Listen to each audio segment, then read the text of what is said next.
This is Group 2, presenting on professional ethics and responsibilities for Engineering Design 1.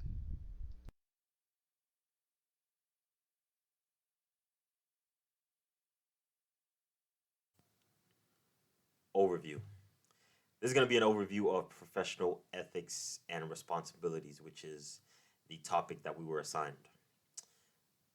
We can describe professional ethics and responsibilities as the morals, the standards, the guidelines that must be adhered by, whether by a company, whether by a person.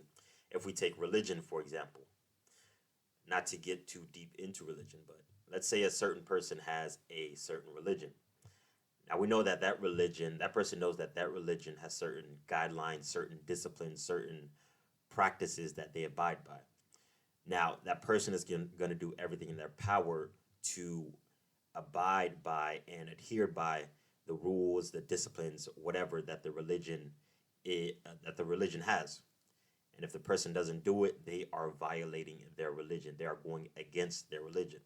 So that person is going to do everything in their power to adhere by the principles that the religion practices. Now, if we take professional ethics and responsibilities and we relate that to society, a company is going to do, its company has guidelines, a company has rules, a company has structure, and they're going to do everything in their power to make sure that they adhere by those principles, those practices that they have set for themselves. Because if not, there are ramifications, such as being sued, etc. So the company has guidelines that they are going to adhere by, has morals that they are going to adhere by. Anything that goes against those morals is a violation of their policy. Let's take Amazon, for example. Amazon promises the best customer service. If you watch any interviews with Jeff Bezos, he says that he is very customer centric. Amazon is a very customer centric company, which means that customers always come first. And if you've watched his interviews, he always says that, or if you've watched many companies say that the customers are always right. That is them holding responsibility. That is the company taking responsibility for not living up to their guidelines, their expectations, the morals that they've set for themselves. So that is what we talk about. That is what I'm explaining when we talk about professional ethics and responsibilities. The morals, the standards that a company adheres by.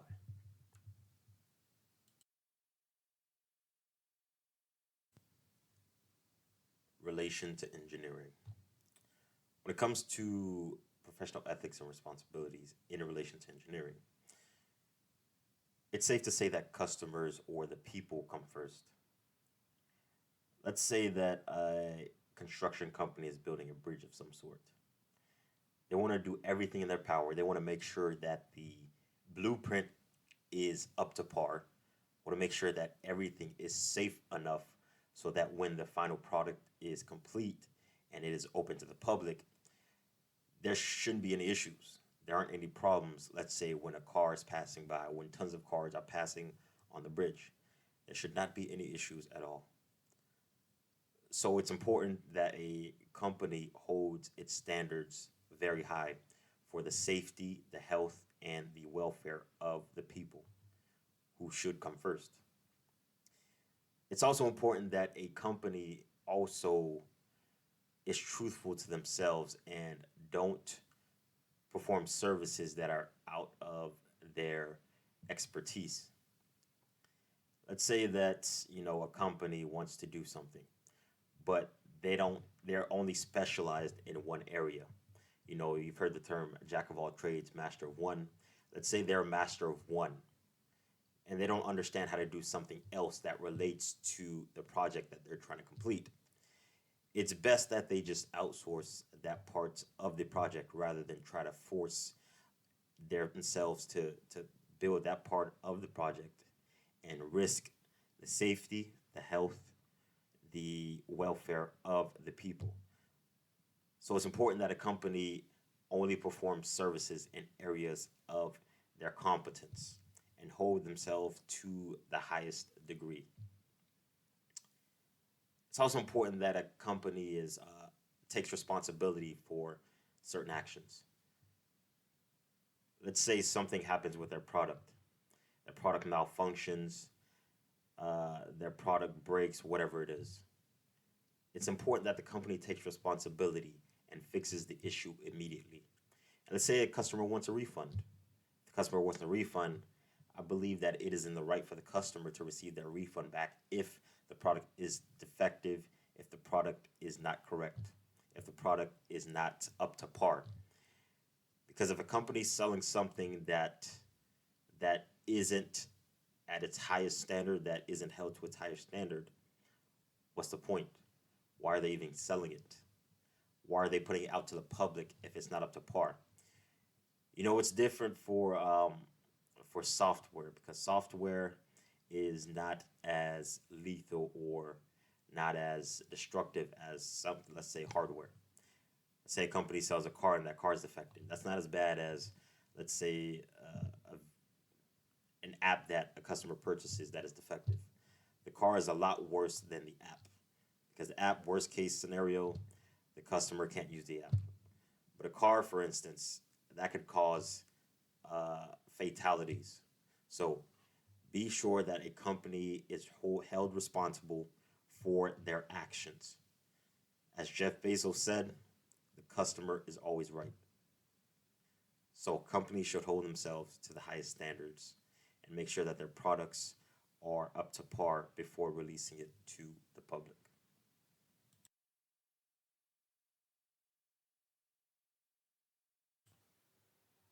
Security of hardware and software.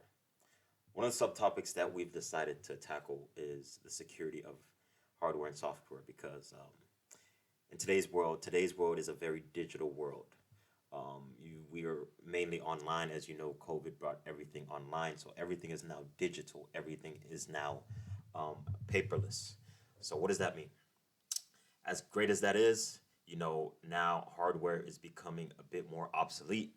Now software is becoming more prominent. So as great as that is, it also exposes us to different kinds of threats. Say there's a website with users' information such as their security number, their credit cards, their address, and all the above. That website is now going to have to double down on security because we know that there are hackers, there are threats, there are other inconveniences that may happen that may expose a person's information. And that is not what we want from a company. If we entrust a company, if we entrust a website, if we entrust a corporation with our information, we are putting our trust in them and we are expecting them to keep our information private. Now, when we hear that a company's software gets breached, it tells us that they're lacking in their security within the software. And so, one of the best examples that I found on the internet was within Apple. So this happened in 2021 of September of 2021. There was an Israeli spyware named Pegasus that the Israelis used to record users' calls, messages, and emails, and do other things with their phone without their knowledge, without their permission. And Apple, I guess, their system got breached, and so once that happened, users' information may have gotten access, their social security number, their credit cards may have gotten access. Now, when we entrust a company with our information, we are entrusting them 100%. We don't expect things like this to happen. That's why it's important for a company to make sure the security of their software is intact. And the company should be held responsible for anything that happens like this. So we want to make sure that the company that we trust, that the company that we are entrusting our information with, their privacy is on point, so that customers' data isn't accessed by impermissible third parties.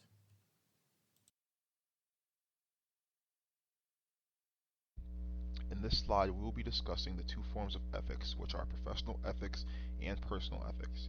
Though these two share some similarities, they are often seen in separate situations. In professional ethics, it is expected that you take accountability for your actions, show no signs of bias in a decision, maintain your integrity when working with others, and also maintain confidentiality. In personal ethics, it is expected that you are honest to those close to you and show them loyalty even through difficult moments.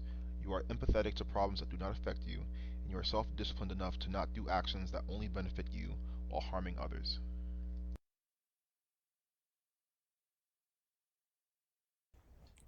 Challenges.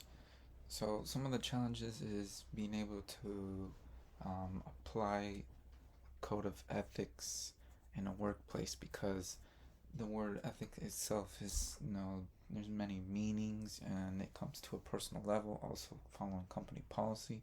So I'm going to present a few challenges when dealing with professional ethics.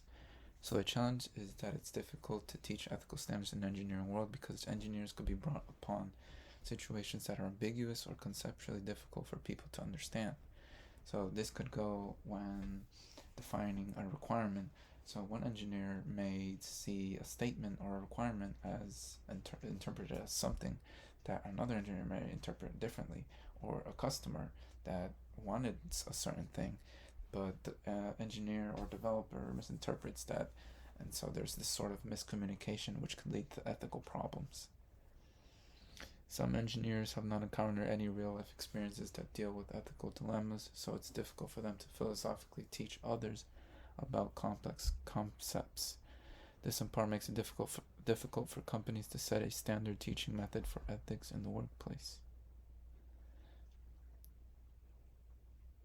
So, so this is also difficult for engineers to be able to teach other engineers when entering a company, because many people have their own preferences or definitions of ethics, so this also presents a challenge. In today's world, prestige and class plays a big role in an engineer's perspective on what is ethical and how far one can go to pursue a goal, regardless of what is considered ethical or unethical. So an example here is we take into consideration an entry-level engineer who, when brought upon a project, may consider, let's say, a certain concept of the plan where there's a flaw, and may consider to apply more resources to that flaw. But when presented to, let's say, a senior management engineer, their main goal is more towards being able to not surpass a budget or stay within a limit. So they may look at the proposal, but they may see it as not as important, whereas it's more for the profit, um, and so may ignore the the plan proposed by the entry level engineer. Another challenge is a thing where there's like a gray area in some things, where like uh, an example is like unethical hacking. So this in turn relates to applying an unethical practice, which is hacking, um, to dispose of certain data from a database. So the action is unethical, but it can be for an ethical cause, which would be to expose let's say, a certain company that is misusing data from their own consumers.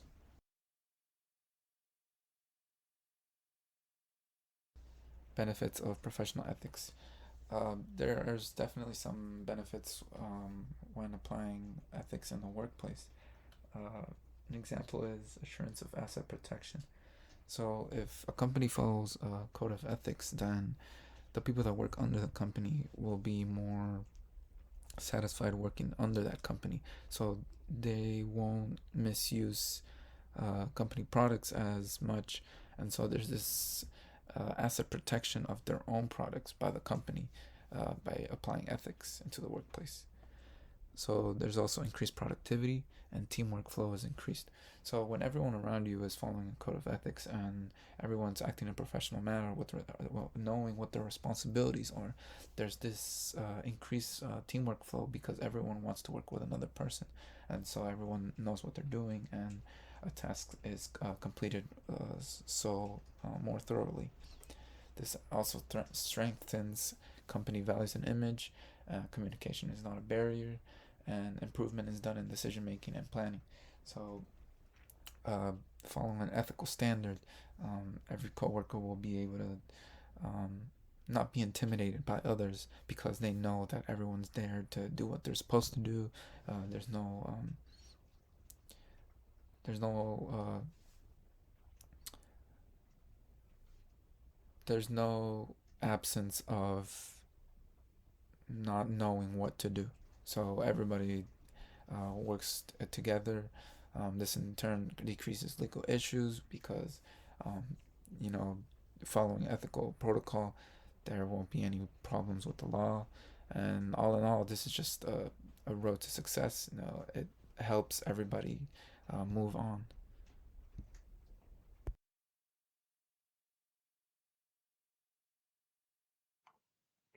Hello, this is Alejandro Guerra. This is ENG 4950C, Engineering Design 1, and I will be talking about the importance of upholding ethics and responsibilities in the development of AIs. Artificial intelligence has the potential to completely change the way our society works and functions for the better. AI can help corporations monitor databases or coordinate with one another, while it can help the regular person with not only daily tasks, but AI also has the potential of replacing a human from a dangerous task, therefore saving the lives of multiple individuals.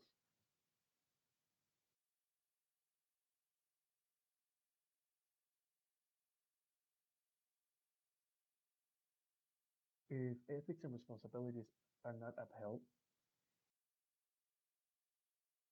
the results could be detrimental for our societies. This is why corporations working on the advances of AI will have to be transparent and will have to reassure customers that their privacy and lives are not at risk. According to Ben Neath, the director of learning sciences at the University of Southern California, some of the risks could include weaponization and ecological collapse. If a corporation was to sell a faulty AI or software, and such an AI was to be implemented to run the stock market, the result could be catastrophic from every nation. Nations will find themselves with being financially impacted. And in the movie I, Robot by Jeff Intar, in the movie there's an AI monitoring a city. The AI decides to go rogue and uses smaller AIs around the city to take control of the city. The company behind it know they know about the issue and the AI being faulty, but they decide to put everything under the rug so that they don't have to face any checks, so that they don't have to be held responsible for what they were doing.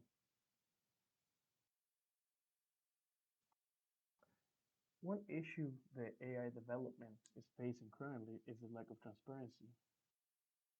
Multiple AI systems are designed to come up with projections, which result in algorithms becoming more and more complicated.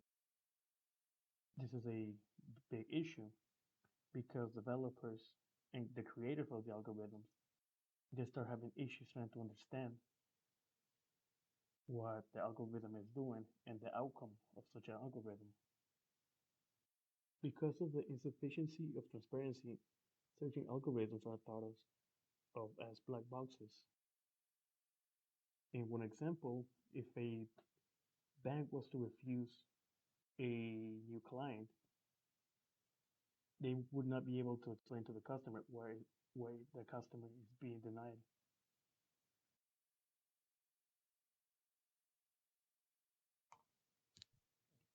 Another issue facing AI development currently is or are unclear legal responsibilities.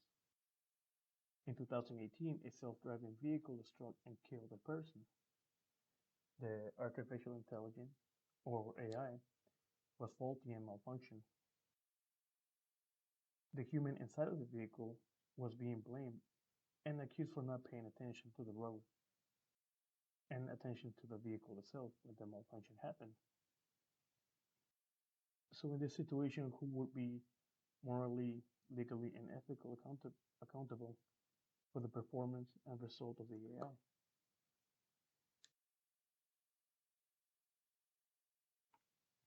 Another issue facing the development of AI is the lack of IT support.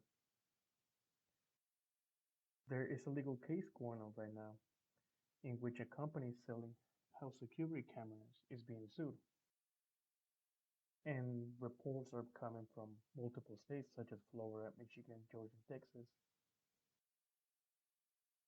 The security cameras do not have any support, so there's no company monitoring what's going on.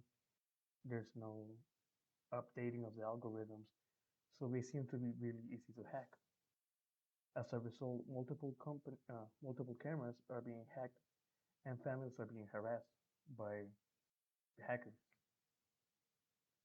In this situation, the people have the right of suing the company, but who's really at fault?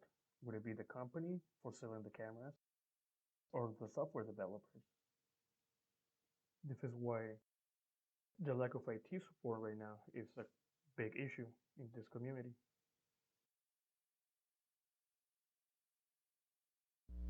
In the next two slides, we will be discussing the challenges and opportunities involving professional ethics and responsibilities.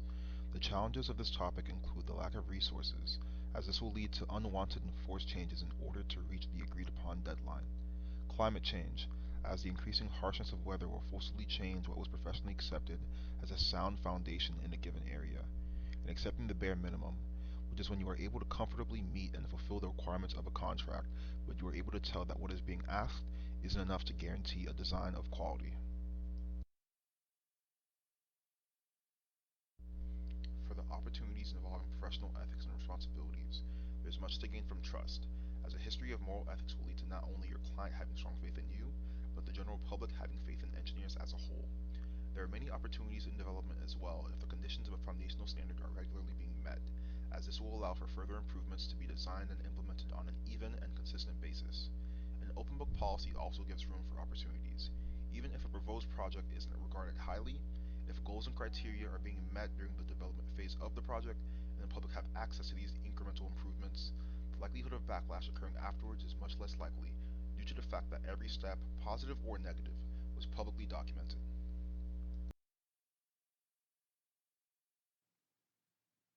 Using Microsoft Teams.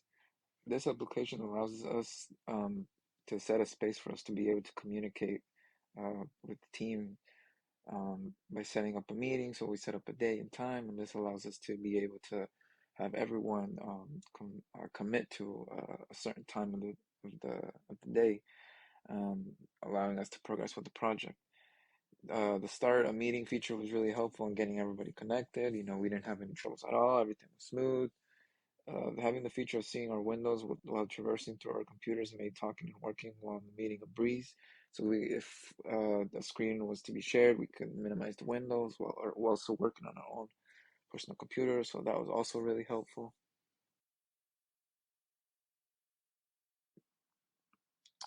Using Microsoft Teams, the application allowed us to communicate and update the team on sort.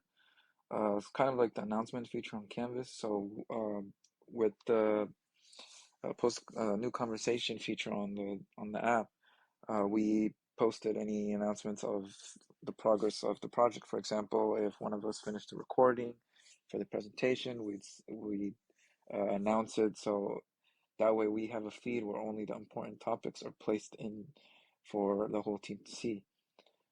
This app allows a space for us to also share important documents and work for everyone to have access to. So in case someone wanted to see a file that we had worked on, example is we used it for the team meeting summary reports. So if anyone were to miss a meeting, we just go in and set the PDF so that member could also access the file. And yeah, it was a very useful tool. If you want further references, the Code of Ethics for Engineers from the NSPE and the IEEE are available, as well as the articles Approaches to Teaching Engineering Ethics from the ASME and Engineering Ethics by Denise Nugent, as well as the site The Ethical Engineer.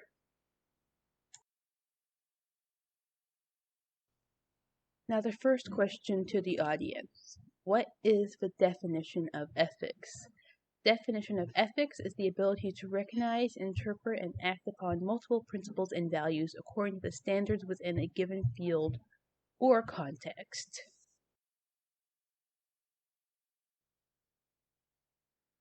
What are some situations where you might encounter an ethical dilemma? Some of these situations, but not all, are designer babies, cloning humans or animals, hacking, and distribution of defective products. How does ethics relate to engineering? Engineers are expected to conduct themselves honorably, responsibly, ethically, and lawfully as to enhance the honor, reputation, and usefulness of the profession. This involves ethics.